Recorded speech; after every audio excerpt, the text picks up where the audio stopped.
Director Ajith அவர்கள் இப்போ உங்கள்கிட்ட பேசுவார்.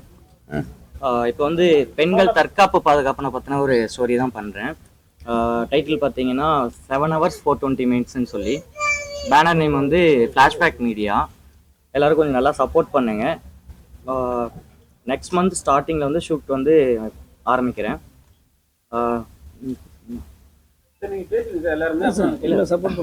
மியூசிக் யார் பண்ணுறாங்க? இதில் வந்து பார்த்தீங்கன்னா மியூசிக் வந்து ரகுநாத்னு சொல்லிட்டு நண்பர் தான் பண்ணுறாரு. டிஓபி வந்து தாமுன்னு சொல்லிட்டு பண்ணுறாரு. சம்திங் அவரே தான் வந்து எடிட்டிங்கும் பண்ணுறாரு. டான்ஸ் மாஸ்டர் வந்து அர்ச்சனா மேடம் பண்ணுறாங்க. அவர் அடுத்த டெக்னீஷியன்ஸ் நான் அப்டேட் பண்ணுறேன்.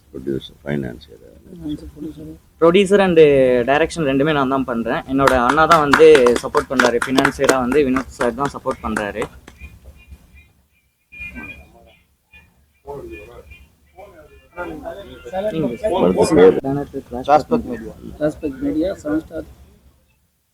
அனைவருக்கும் வணக்கம். ஃப்ளாஷ்பேக் மீடியாவோட முதல் படம் இன்றைக்கு பூஜையோட ஆரம்பிச்சிருக்காங்க. இந்த படத்தோட தயாரிப்பாளர்கள் 2 பேர், அஜித் குமார், வினோத், 2 பேர்த்துக்கும் என்னுடைய வாழ்த்துக்களை தெரிவிச்சுக்கிறேன். இந்த படத்தோட இயக்குனர் ஏகே அஜி. அவர் வந்து இளைஞர், பெங்களூரில் திரைப்பட கல்லூரியில் படித்தவர்.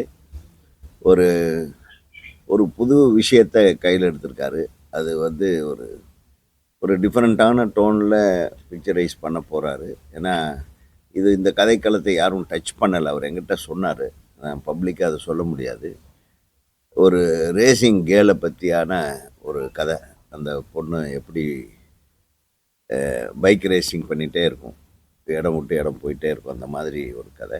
அதில் நடக்கிற சில இன்சிடென்ட்ஸை வச்சு திடுக்கிடும் திருப்பங்களோட ஒரு வித்தியாசமான கண்ணோட்டத்தில்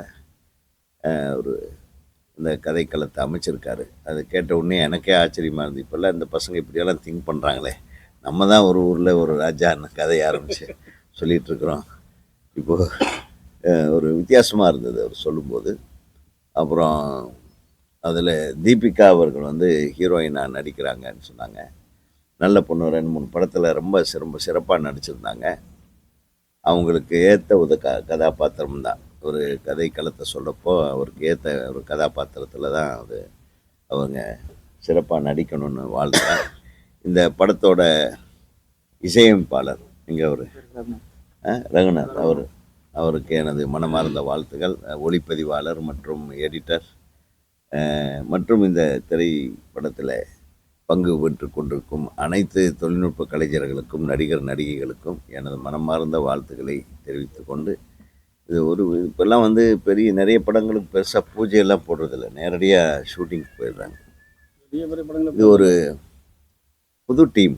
இந்த டீமை நம்ம என்கரேஜ் பண்ணணும். அழகாக இந்த படம் பெருசாக வர்றதுக்கு நம்ம எல்லோரும் வாழ்த்துவோம். மீண்டும் இந்த படத்தினுடைய ஆடியோ ட்ரெய்லர் வெளியீட்டுக்கு நம்மெல்லாம் சந்திக்கலாம். என்ன தம்பி? அதுக்கப்புறம் வெற்றி விழாவில் சந்திக்கணும். ஏன்னா இந்த மாதிரி அப்கமிங் யங்ஸ்டர்ஸை நம்ம என்கரேஜ் பண்ணுறது தான் தமிழ் திரைப்பட உலக வரலாற்றில் முக்கியமான விஷயம். அதுதான். நானும் ஒரு நாள் புது டைரக்டராக தான் வந்தேன். ஃபஸ்ட்டு டைம் டைரக்டராக மேடையில் ஏறி ஒரு பூஜையில் வந்து பயந்து உட்காந்துருந்தேன். ஒரு மாதிரி இவரோட அளவுக்கு பயம் இல்லாமல் உட்காந்துருக்கிறாரு.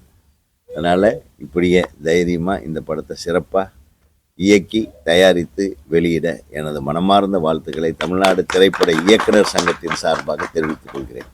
வாழ்க வளமுடன். அனைவருக்கும் வணக்கம். ஃப்ளாஷ்பேக் மீடியா தயாரிக்கும் 7 hours 420 minutes அது படத்தின் இயக்குனர் ஏகே அஜி. புது இயக்குனர். ஒரு ஒரு கதைக்களத்தோட களம் இறங்கியிருக்காரு. ஒரு லேடிஸ் ஓரியன்ட் ஸ்டோரி. இது நம்ம கே பாக்கியராஜ் இயக்குன அந்த 7 நாட்கள், அது வந்து 7 நாட்களில் நடக்கிற கதை. அது மிகப்பெரிய வெற்றி அடைஞ்சது. அப்புறம் மணிவன் சார் இயக்கிய 24 மணி நேரம், 24 மணி நேரத்தில் நடக்கிற கதை. அதுவும் மிகப்பெரிய வெற்றி அடைஞ்சது. இது 7 hours 7 மணி நேரத்தில் நடக்கிற ஒரு கதை. இது அந்த வரிசையில் இந்த படமும் மிகப்பெரிய வெற்றி அடையும். இந்த கதையின் கரு அப்படின்னா இப்போ சமீபத்தில் நிறைய விஷயம் கேள்விப்படுறோம். பெண்கள் பலாத்காரம், பெண்கள் வந்து கற்பழிப்பு, இன்னைக்கு வந்து பல்கலைக்கழகத்தில் பெண்களுக்கு பாதுகாப்பு இல்லை, ஓடுற ட்ரெயினில் ஒரு கர்ப்பிணிக்கு பாதுகாப்பு இல்லை, ஸ்கூலில் ஒரு மாணவியை வந்து அங்கே ஒரு கூட்டு பலாத்காரம்.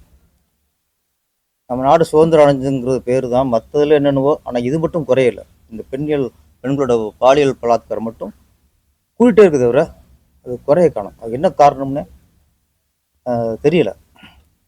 சட்டம் காரணமாக தண்டனை வந்து பத்தாதா? ரெகுலர் பேப்பரை பார்த்தா இந்த விஷயங்கள் அதிகமாக இருக்குது. கொள்ளையை விட அதோட குறைஞ்சிருக்கு. ஆனால் இது குறையல. இந்த மாதிரி காலகட்டத்தில் இந்த மாதிரி ஒரு விழிப்புணர்வு படம், ஒரு பெண் பாலியலுக்கு எதிராக ஒரு படத்தை தான் ஒரு சமூக அக்கறையோட இந்த கதையை எடுத்து இயக்க போகிறாரு ஏகே அஜி அவர்கள். என்பது இந்த காலகட்டத்துக்கு ஒரு தேவையான படம். இந்த படம் வெற்றி அடைய வேண்டும். இந்த படம் வெற்றி அடைஞ்சு இயக்குனர் ஒரு வெற்றி பட இயக்குனர் வரிசையில் வரணும். கதாநாயகி தீபிகா அவங்களும் ஒரு வெற்றி பட கதாநாயகியாக படம் வரணும். இந்த படம் ப்ரொடியூசர் வினோத்குமார், அஜித்குமார் 2 பேரும் சேர்ந்து தயாரிக்கிறாங்க. இந்த படம் மிகப்பெரிய வெற்றி அடைஞ்சு அவங்க தொடர்ந்து இந்த படங்களை தயாரிக்க வேண்டும். சிறு சிறு தயாரிப்பாளர்களுடைய படங்கள் தான் சிறு சிறு டெக்னீஷியனுக்கு பெரிய ஒரு வாழ்வாதாரத்தை உருவாக்குது. சின்ன சின்ன தயாரிப்பு வரும்போது தான் சின்ன சின்ன டெக்னீஷியன், அதாவது சின்ன கேமராமேன், சின்ன மேக்கப் மேன், சின்ன காஸ்டியூமரு, அவங்களுக்குலாம் வந்து ஒரு வாய்ப்புங்கிற சில நேரத்தில் வாழ்க்கையாகவே கிடைக்குது. அதில் இந்த சின்ன படங்கள்லாம் நம்ம வெற்றி அடைய வேண்டும். மேலும் இருக்க சூழ்நிலை சினிமா தெரியும். ஒரு சிறிய படங்கள் வந்து சிறது நல்லா இருந்தால், கண்டென்ட் நல்லா இருந்தால் மவுத் டாக்லேயே வெளியே போய் நல்லா ஓடிடுது. நம்ம வந்து இன்றைக்கி வந்து மக்களை வந்து நம்ம குறை சொல்ல முடியாது. மக்கள் வந்து தெளிவாக இருக்காங்க. படம் நல்லா இருந்துச்சுன்னா அவங்களே வெற்றி படம் ஆக்கிக்கிறாங்க. அதுக்கு வந்து மீடியாக்கள் தான் இன்றைக்கி வந்து ஒரு சிறிய படம் நல்லா இருந்துச்சுன்னா அதை மக்கள்கிட்ட கொண்டு போய் இது நல்ல படம், தரமான படம் அப்படின்னு இன்றைக்கி தெரிவிக்கிறது வந்து மீடியாக்கள் தான். இன்றைய சிறிய படங்களுக்கு மிகப்பெரிய பக்கபலம் மீடியாக்கள். நீங்கள் இந்த மாதிரி சிறிய படங்களை வந்து ஊக்குவிக்கணும். உங்களால் இன்றைக்கி சமீபத்தில் 2 வருஷத்தில் பெரிய நல்லா ஓடின எல்லா சின்ன படமுமே அதுக்கு நீங்கள் தான் காரணம். ஏன்னா பெரிய ஹீரோ, ரசிகர் பட்டாளத்தை வச்சுருக்க பெரிய ஹீரோவுக்கெல்லாம் அவங்க ரசிகரில் வந்து ஃபஸ்ட்டு ஓப்பனிங் கொடுத்துருவாங்க. ஆனால் சிறிய படங்களுக்கு ஓப்பனிங் வர காரணமே மீடியாக்கள் தான். அதே நேரத்தில் சிறிய படமாக இருந்தாலும் அது வந்து நம்ம தரமாக மக்கள் பார்க்கும்படியாக பண்ணணும். அதே நேரத்தில் சமூக அக்கறையும் முக்கியம். படங்களில் எந்த வகையிலும் கலாச்சாரம் பெற்றாமல், நாகரிகத்தை கெடுத்துடாமல், நம்ம நாகரிகத்தை வளர்க்குற மாதிரியும் கலாச்சாரத்தை வளர்க்குற மாதிரியும் இருக்க கலாச்சாரத்தை கெடுத்துற மாதிரி எடுத்துக்கூடாது. அதை மக்கள் வந்து இன்றைக்கெலாம் ரொம்ப அவங்க அவாய்ட் பண்ணிடுறாங்க. இந்த படம் பெண்களுக்கு ஒரு ஆதரவான படம். இந்த படம் மிகப்பெரிய வெற்றி அடைய வேண்டும். இந்த டீமுக்கே என் வாழ்த்து தெரிவிச்சுக்கிறேன். நன்றி, வணக்கம்.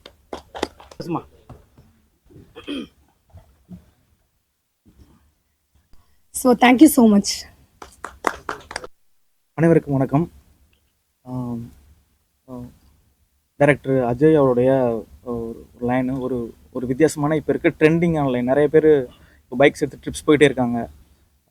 பார்த்துருப்போம், நிறையா ஹிமாலயஸ் வரைக்கும்லேருந்து தனுஷ்கோடி வரைக்கும் போயிட்டுருக்காங்க. அதை பற்றின ஒரு நிறையா, அது வந்து நிறையா பாய்ஸஸ் தான் போயிட்டுருக்காங்க. ஒரு கேர்ள்ஸ் போனால் அவங்க என்னென்னலாம் பிரச்சனைகளை சந்திக்கிறாங்க, அது மாதிரி தான் அந்த லைனு இப்போ இருக்க ட்ரெண்டிங் லைனாக இருக்குது. அந்த படத்தோட மியூசிக் டைரக்டராக நான் ஒர்க் பண்ணுறது ரொம்ப சந்தோஷப்படுறேன். அப்புறம் இன்றைக்கி வந்து எங்களை இந்த ஜேர்னியை ஸ்டார்ட் பண்ணி வச்சுருந்த எங்களுடைய இயக்குநர்கள் அனைவருக்கும் நன்றி. சின்ன படங்கிறதுனால நீங்கள் எதுவும் பெருசாக இருக்கும் அப்படிலாம் நினச்சிக்க வேண்டாம். இது ஒரு நல்ல லைனு, மக்கள் எல்லாருக்கும் பிடிக்கிற மாதிரி லைனாக இருக்கும். நீங்கள் மீடியாக்கள் எல்லோரும் சேர்ந்து எங்களுக்கு சப்போர்ட் பண்ணுங்கள். இந்த படத்தோடைய சாங்ஸ் வந்து 3 சாங்கு அண்ட் பேக்ரவுண்ட் ஸ்கோர் நான் பண்ணுறேன். 3 சாங்ஸுமே சூப்பராக வந்துட்டுருக்கு. கம்போசிங் முடிச்சிட்டோம். ரெக்கார்டிங் ப்ராசஸ் போயிட்டுருக்கு. மிக விரைவில் அதுக்கான சாங்ஸோடைய செட்டப்ஸோடு உங்களை நாங்கள் ரொம்ப மீட் பண்ணுவோம். ரொம்ப சந்தோஷம். வாய்ப்பளித்த அனைவருக்கும் நன்றி. இயக்குனர் அஜய் நல்ல ஒரு கான்செப்ட் எடுக்கிறாரு. இயக்குனர் அஜய் நல்ல ஒரு கான்செப்ட் எடுக்கிறாரு. யங் டேலண்ட்ஸ் கொஞ்சம் நல்லா சப்போர்ட் பண்ணுங்கள். இந்த கான்செப்ட் வந்து வேறு யாராவது எடுப்பாங்களான்னு எனக்கு தெரியல. ஆனால் நல்ல ஒரு முயற்சி. நீங்கள் ப்ரெஸ் தான் நீங்கள் எல்லாம் சப்போர்ட் பண்ணணும். நன்றி. 420 நிமிஷங்கள் எல்லாருக்குமே தெரியும். அதுல தனித்தனியா போடுறீங்க, 420 மென்ஷன் பண்றீங்களா? இல்லை ஆக்சுவலாக அந்த 7 ஹவர்ஸில் நடக்கிறதுக்குன்னு தனி டைட்டில் இருக்குது. அந்த 420ன்றது வந்து அந்த ரேபரி பண்ணுற டீமோட ஒரு கேங் நேம். கேங்ஸ் நேம் அந்த ரிவீல் பண்ணுவீங்களா? ரிவீல். இப்போ வந்து ஒரு பெண் வந்து ஒரு தனியா சோலோவா வந்து ஒரு பைக் ஒரு நிறைய படத்துல பார்த்துருக்கோம். இதுல என்ன வித்தியாசம் காட்டுறீங்க?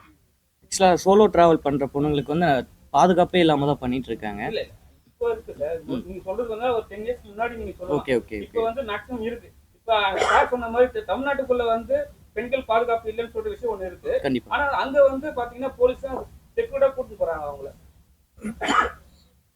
அடுத்து அப்டேட் பண்ணுறேன். புரியுது. அப்டேட் பண்ணுறோம் சார். நான் வெளியில் சொல்கிறேன்.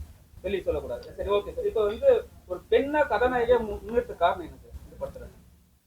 கேர்ள்ஸ் நிறைய ஹீரோ இருக்காங்க, ஏன் உமன் சப்ஜெக்ட் எடுத்துருக்கீங்க? ரியல் ஸ்டோரின்றதுனால தான் ஒரு உண்மை சம்பவம் அப்படிங்கிறாரு. இது எப்போ வந்து உண்மை சொல்ல தெரிஞ்சுக்காங்க சார்? 2004. 2015. 2004. 2004. சரிங்க சார். இப்போ வந்து இவங்களுக்கு என்ன சேஃப்டி கொடுக்கலாம் தமிழ்நாட்டு மக்களுக்கு, சார் பெண்களுக்கு என்ன சேஃப்டியா இருந்தா உங்களுக்கு? இப்போ நீங்க ஒரு ஸ்டோரி வச்சிருப்பீங்க, ரிவீல் பண்ண வேணான்றீங்க, ஆனா உங்களோட மைண்ட் தாட்ல ஒரு பெண்ணுக்கு வந்து என்ன சேஃப்டி வேணும் அது நினைக்கிறீங்க? போல்டாக இருக்கணும். போல்டாக இருந்தாலே போதும். போல்டா இருந்தா போதும். மற்றது நான் படத்தில் கட்டுறேனே, மூவியில் தான் நிறைய சீன்ஸ் வச்சுருக்கேன். பட் ஆனால் இப்போ சொல்ல முடியாமல் இருக்கேன். மூவியில் 3 சாங்ஸ் இருக்குது. சாங்ஸ் எல்லாமே நல்லா வந்திருக்கு. இப்போ ஹீல்ஸ் எல்லாம் உங்களுக்கு தெரியும், கேமராமேன் அங்கெல்லாம் வந்து நிறைய க்ளவுட்லாம் டக்குன்னு ஃபார்ம் ஆகிடும். ஸோ அதெல்லாம் எப்படி நீங்கள் மேனேஜ் பண்ணுவீங்க? டேட்டு இல்லை ஆக்சுவலாக வந்து அது எல்லாமே செட்டு போட்டு தான் பிளான் போயிடுச்சு. எங்கே போகிற மாதிரி ஷூட்டுக்கலாம்? ஊட்டி, கோத்தகிரி, கொடைக்கானல், ராமேஸ்வரம்.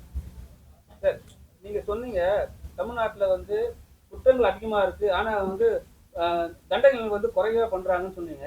ஆனால் இப்போ இருக்க முதலமைச்சர் வந்து தண்டனைகள் வந்து அதிகம் பண்ணியிருக்காங்க. அதை பற்றி உங்களோட கருத்து? இல்லை, இப்போ தண்டனை அதிகமாக்கிறது நல்ல விஷயம்.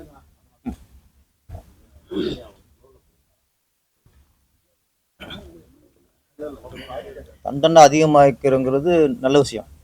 இப்போ ஸ்கூலில் வந்து ஆசிரியர்கள் மாநில பலாத்காரம் பண்ணால், ஆமாம் பண்ணால் உடனே அவங்க வந்து டோட்டலாக அந்த ஆசிரியர் இதே சான்றிதழே ரத்து பண்ணுங்கிறது நல்ல விஷயம். அது பத்தாதுங்க. அதெல்லாம் அவங்களுக்கு ஒரு பெண்ணை ரேப் பண்ணிட்டா இடமாற்றம், இடைக்கால நீக்கம், இதெல்லாம் வந்து பத்தாது. அது தவிர உணரணும். ஃபஸ்ட்டு ஒரு தண்டனை வந்து நம்ம செஞ்ச தவிர உணர்றதுக்கு தான் தண்டனை. நீங்கள் அந்த இடமாற்றங்கிறது இங்கே வாங்க சம்பளத்தை இன்னொரு இடத்துக்கு வாங்க போகிறாப்புல, இதில் என்ன உணர முடியும்?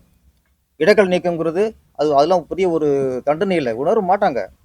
நான் சரி, ஒருத்தர் கொடுக்குற தண்டனை வந்து அந்த எண்ணத்தில் இருக்காங்களே யார், இதே மாதிரி பொறுக்கி இருப்பாங்களே, புறம்போக்கெல்லாம் இருப்பாங்கல்ல, அவங்களுக்கு பயம் வரணும்.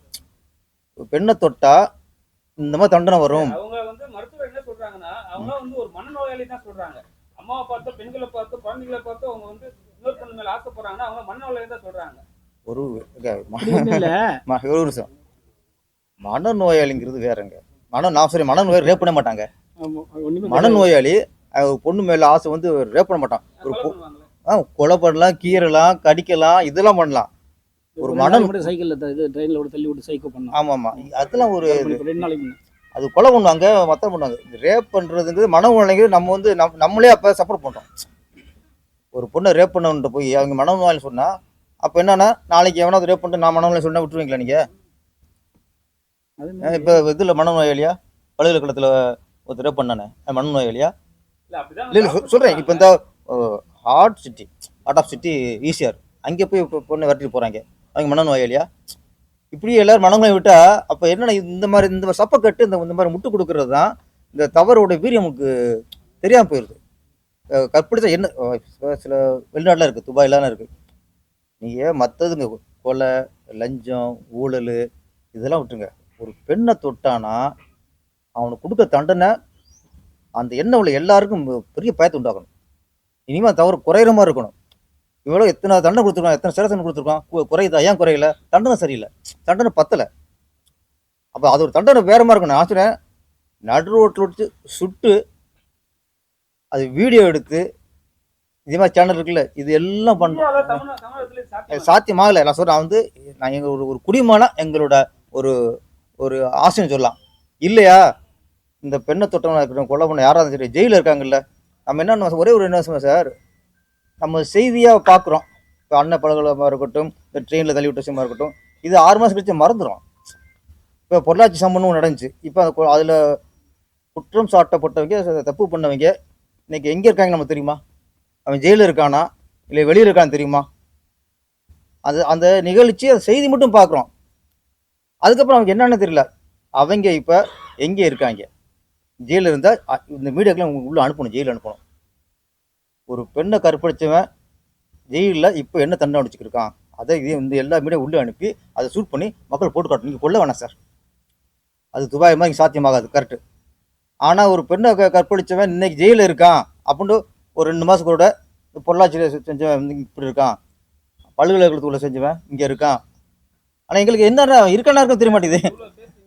அதே மாதிரி உங்களோட ஆதங்கத்தை நீங்க சொல்லிட்டீங்க. ஆனா இதே சினிமா ஃபீல்ட்ல இருக்கிற பெண்களும் வந்து எவ்வளவு கம்ப்ளைண்ட் பண்ணிருக்காங்க. ஆனா அந்த சைடுல இருக்கிற விஷயத்தெல்லாம் வந்து யாரும் பெருசா நான் சார் பேச ஒன்றே தான் சார், பெண்ணுன்னா நடிகைனா ஒன்று, கலெக்டர்னா ஒன்று, ஆசிரியர்னா ஒன்று, மாணவினா ஒன்று, அப்படிலாம் இல்லை சார். பெண்ணுனா பெண்ணு தான் சார். அதில் நடிகை வேறு, மாணவி வேறு. எங்கே தப்பு நடந்தாலும் என்ன தண்டனையோ அதை கொடுத்தாடும். என்னன்னா இங்கே ஒரு நடிகைக்கு ஒன்றுங்கும் போது அது இங்கே பெருசாக பேசப்படுது, முக்கியத்துவம் கொடுக்கப்படுது. அது சாதாரண ஒரு பெண்ணுங்கும் போது அதுக்கு முக்கியத்துவம் கொடுக்க மாட்டேங்கிறோம். ஒரு பெண்ணுக்கு, ஒரு நடிகைக்கு ஒன்றுனா எவ்வளோ முக்கியத்துவம் கொடுக்குறோமோ அதே மாதிரி சராசரி ஒரு ஒரு பொண்ணுக்கு நடந்தால் அதே முக்கியத்துவத்தை மீடியாக்கள் கொடுக்கணும், கவர்மெண்ட்டும் கொடுக்கணும். நம்ம வந்து இப்போ இங்கே வந்துச்சு, இப்போ வந்துச்சு, அதுக்குன்னு குழு போட்டிருக்காங்க. பெண்கள் வந்து இங்கேயும் நிறைய பெண்கள் வந்து அதுவும் நடிப்புக்கு உள்ள வரவங்களாம் யார் பாதுகாப்பு? நடிகர் சங்கம் தான் பாதுகாப்பு, டேரக்டர் தான் பாதுகாப்பு, எல்லாம் இத்தனை சங்கங்கள் இருக்குது, இந்த சங்கங்கள் தான் பாதுகாப்பு. அப்போ ஒரு பொண்ணுக்குன்னா எல்லா சங்கம் ஒற்றுமையாக இருந்ததில்ல. ஒரு பொண்ணுக்கு ஒன்று இந்த மாதிரி ஒரு டைரக்டரோ, ஒரு இயக்குனரோ, ஒரு தயாரிப்பாளரோ இந்த மாதிரி ஒரு பண்ணிட்டார் அப்படின்னா டோட்டல் இண்டஸ்ட்ரிட்டே அவங்க தூக்கிக்கிறீங்க சார். அது வந்து கன்ஃபார்ம்னா, ஏன்னா சரி வீண் பழியும் போட்டு அதுக்கு விசாரணை ஒரு குழு வைக்கணும். கன்ஃபார்ம்னா யாரும் அந்த தூக்கி சினிமாவை தூக்கி வெளியே போட்டுருணும். சார் இப்போ அது வந்து இல்லை, அதே மாதிரி பெண்களும் ஆடைகளை குறைக்கணும் சார். பெண்களும் ஆடைகளை வந்து ஒழுங்காக போடணும் சார். அதை யாரு பெண்களும் ஆடையை வந்து நல்லபடியாக போடணும். அந்த சத்யராஜ் பண்ணலாம், செந்தமிழ் நாட்டு தமிழச்சியே சேலை உடுத்த தயங்கிறிய அந்த மாதிரி சேலை உடுத்துங்க, பாவாடை போடுங்க. எல்லாம் அரைக்குறைய நீங்களும் காமிச்சிங்கன்னா பெண்கள் மேலே சில தவறுகள் இருக்குல்ல. நீங்கள் போகும்போது அப்பா அம்மாவோட போகும்போது எப்படி போகணும், வெளியில் போகும்போது எப்படி போகணும், அது பெண்களும் அதை உணரணும். எல்லாமே ஆண்கள் சொன்னால் பெண்களும் அந்த உணர்வு, ஒருத்தர் கெடுக்க வரான், ஒரு தவறு வருதுன்னா நம்மளும் அதுக்கு ஒரு ஒழுக்கமாக இருக்கணுங்க. நம்மளும் இருந்து போகணுங்க, தெளிவாக இருக்கணும். இந்த சார் சொன்னார், எந்த துறை, எந்த நாட்டில் தவறு நடக்கல, எந்த மாநிலத்தில் நடக்கல, உலகம் முழுக்க தவறு நடக்காத செய்யுது. அது இப்போ அதுக்கு தகுந்த மாதிரி இப்போ யூடியூப் தட்டினா எதை தட்டினாலும் பிள்ளைங்க பார்க்குற மாதிரி யூடியூப் வரதில்லை, என்ன தட்டினா எல்லாம் பெரிய எல்லாம் வருது. அப்படிங்கும்போது பெண்களும் ஆண்களுக்கு எப்படி இருக்கணுமோ அதுமாதிரி அவங்களும் இருந்துக்கணும். இப்போ ஒரு மரபாக இருந்தால் தான் ஆண்கள் போக மாட்டான். அது பார்த்தா குடும்ப பொண்ணு வாடா போலங்க. எப்படியே வந்தும்போது ஒருத்தன் குடியில் போதையில் கஞ்சா அபியில் செய்கிறானா அவனை வெட்டலாம், குத்தலாம், சார் சொன்ன மாதிரி அப்பயே வெட்டி நடுரோட்டோட போடலாம், கேஸ் இருக்காது. அதனால் பெண்களும் அவங்களோட உடைகளை கரெக்டாக இருந்தால் தவறுகள் குறைய வாய்ப்பு நிறையா இருக்குங்கிறது நான் கேட்டுக்கிறேன். சரிங்க சார், நீங்க நிறைய சின்ன படங்களுக்கு வந்து ப்ரொமோஷன் பண்ணி கொடுக்குறீங்க, நிறைய ஹெல்ப் பண்றீங்க, எதுவும் கேள்விப்பட்டிருக்கோம். ஆனா வந்து இப்போ பாத்தீங்கன்னா லாஸ்ட் வீக் ஒரே ஒரு படம் பெரிய படம் ரிலீஸ் ஆச்சு. ஆனா இந்த வாரம் 10 படம் ரிலீஸ் ஆகுது, சரிங்களா? இப்போ பெரிய படம் வரதுனால அந்த பெரிய படமும் சரியா போகலன்னு சொல்லிட்டு மவுத் டாக்ல போயிட்டு இருக்கு. ஆமாம், போகல. இந்த வீக் வந்து 10 படம் ரிலீஸ் ஆகுது. இப்போ சின்ன படம்லாம் அப்பவே நசுக்கப்படுது. நீங்க அதை எப்படி பாக்குறீங்க? இல்லை, அதுதான் இப்போது நம்ம வந்து சின்ன படம் நல்லா இருந்துச்சுன்னா மக்கள் வரவேற்காங்க சார். அப்போ இன்னொன்று, நம்ம தேட்டருக்காரங்க சின்ன படத்துக்கு தேட்டர் தர மாட்டேங்கிறாங்க அப்படின்னு சொல்கிறதும் அது ஒரு தவறான குற்றச்சாட்டு. சின்ன படங்களுக்கு நிறைய கூட்டம் வந்துச்சுன்னா அவங்க தர மாட்டேங்கிறாங்க. சின்ன படங்கள் வரும்போது சின்னத்துக்கு 5 பேர் 6 உள்ளே இருக்காங்க, இது பயந்துட்டு தேட்டரு தர மாட்டேங்கிறாங்க. இது வந்து டோட்டலாக தயாரிப்பாளர்களும் சரி, பெப்சியும் சரி, எல்லா சங்கம், நடிகர் சங்கமும் சரி, எல்லாரும் சேர்ந்து இன்றைக்கி சினிமாவை காப்பாற்றுறதுக்கு தான் பேசணும். இன்றைக்கி சங்கத்துக்குள்ளேயே போட்டிக்கு சங்கத்துக்குள்ளேயே ஒற்றுமை இல்லைன்னா ஒரு தீவு வராது. இன்றைக்கி சினிமாவே ஒரு ஓட்ட விழுந்த படகு மாதிரி தான், அது மூழ்கிற நிலைமையில் இருக்குது. அதை மூழ்காக காப்பாற்றுறதுக்கு என்னென்னா நமக்குள்ளே ஒற்றுமை வேணும். தயாரிப்பாளர் சங்கம், பெப்சி, மற்ற இயக்குனர் சங்கம், எடிட்டர் சங்கம், இயக்குனர் நடிகர் சங்கம் எல்லாம் கூடி பேசி ஆராயணும். ஏன் தேட்டருக்குள்ளே மக்கள் வர மாட்டேங்கிறாங்க? இது ஒரு கொஸ்டின் தான். சிறிய படங்களுக்கு முன்ன மாதிரி ஏன் மக்கள் தேட்டருக்குள்ளே வர மாட்டேங்கிறாங்க? அதுக்கு நிறைய ரீசன் இருக்குது.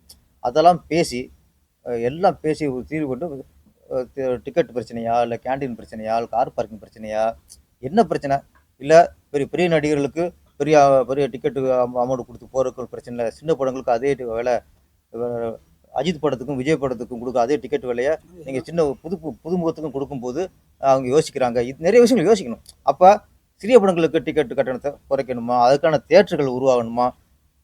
புரட்சி ஜெயலலிதா இருக்கும்போது அம்மா திரையரங்கம்னு நிறைய உருவாக்க நினைச்சாங்க, திட்டம் போட்டாங்க. அது மாதிரி திரையரங்கம் வச்சுன்னா ஒன்றே ஒன்று தான் சார். எப்படின்னா ஒரு காலத்தில் எம்ஜிஆர், சிவாஜி, அப்புறம் ரஜினி, கமல்லாம் அது அப்படி அடி எடுத்து வந்த அந்த காலகட்டத்தில் தியேட்ரு அப்படிங்கிறது, திரையரங்கம் அப்படிங்கிறது நடுத்தர மக்களுக்கும் அடித்தள மக்களுக்கும் தான் இருந்துச்சு. அன்னைக்கு தியேட்டர் ஃபுல்லாக ரிச்சாக்கிறவங்க, காய்கறி விற்கிறவங்க, விவசாயி, ரோட்டில் வேலை பார்க்குறவங்க, இவங்க தான் தியேட்டருக்குள்ளே வந்து படம் பார்க்க வந்தாங்க. அன்றைக்கி பெரும் பணக்காரங்க, லட்சாதிபதிலாம் தியேட்டருக்கு வர மாட்டாங்க. அது தியேட்டருக்கு படம் பார்க்குறது அவங்க கௌரவம் நினைப்பாங்க, கௌரவ குறைச்சி நினைப்பாங்க. அப்போ சினிமா தியேட்டருங்கிறது நடுத்தர மக்களுக்கும் அடித்தள மக்களுக்கும் இருந்த சினிமா தியேட்டரு இன்றைக்கி அப்படி இல்லை. இன்றைக்கி அடித்தள மக்கள் தியேட்டருக்கு வர முடியல. இன்னைக்கு மால் தியேட்டர் பூரா இன்னைக்கு பணக்காரருக்கு தியேட்டராக போச்சு. உள்டா மாறி போச்சு. அவங்க காரில் வர்றாங்க, இறக்குறாங்க, அழகாக அவங்க கேண்டீனுக்கு அமௌண்ட்லாம் அவங்க பெரிய விஷயம் இல்லை, அவங்க ஃபேமிலியோட பாட்டு போகிறாங்க. ஆனால் சாதாரண கூலிக்காரன் என்ன பண்ணுறான், வர முடியல. அப்போ எம்ஜிஆர், சிவாஜி காலத்தில் ஏழை மக்களுக்குன்னு இருந்த அந்த திரையரங்கம் இன்னைக்கு பணக்காரருக்குன்னு ஆகிப்போச்சு. இன்னைக்கு ஏழை மக்கள் பார்க்குறதுக்கு வழி இல்லை. அதனால தான் சிறிய படங்களுக்கு கூட்டம் கம்மியாயிருச்சு. அப்போ அவங்க வரவழைக்கிறதுக்கு என்ன வழிங்கிறத நிறைய பேசணும். ஒன்றே ஒன்று, இந்த சூழலில் திரையுலகில் கருத்து வேறுபாடுகள் சங்கங்களுக்குள்ளே இருக்கக்கூடாது. எல்லாம் ஒற்றுமையாகும். தயாரிப்பாளர் 4 சங்கம் இருக்குது, எல்லாம் தயாரிப்பாடு தான், படம் எடுக்கிறவங்க தான். 9 சங்கம் இருக்குது, இவர் சங்கம் அது ஒன்று. இது என்ன, இது எல்லாமே இணைச்சிடும் சார். ஒருத்தர் காப்பாற்றணும் போது தண்ணிட்டு விழுந்துட்டான், 4 பேர் கை நிட்டாதான் காப்பாற்றணும் போது, அப்போ நீ பெரிய நான் பெரிய போகக்கூடாது. அப்போ 4 பேர் கை கொடுத்து தூக்கணும். அந்த சினிமா இருக்குது. இன்றைக்கி தயாரிப்பாளரும் எல்லா சங்கங்களும், அது இன்னொன்று பெப்சி வந்து உழைப்பாளர்களோட சங்கம். அது அவங்களுக்கு இன்றைக்கி வாழ்வாரம் பாதிக்குது. இதில் வந்து ஈகோலம் பார்க்காம இந்த நேரத்தில் தான் அனைத்து சங்கங்களும் ஒன்றிணைஞ்சு சினிமாவை காப்பாற்றுறதுக்கான யோசனையும் ஆலோசனையும் எல்லாத்தையும் பண்ணுற நேரம் இந்த காலகட்டம். இந்த நேரத்தில் கருத்து வேறுபாடு சங்கங்களுக்குள்ள இருக்கக்கூடாது. ஓகே.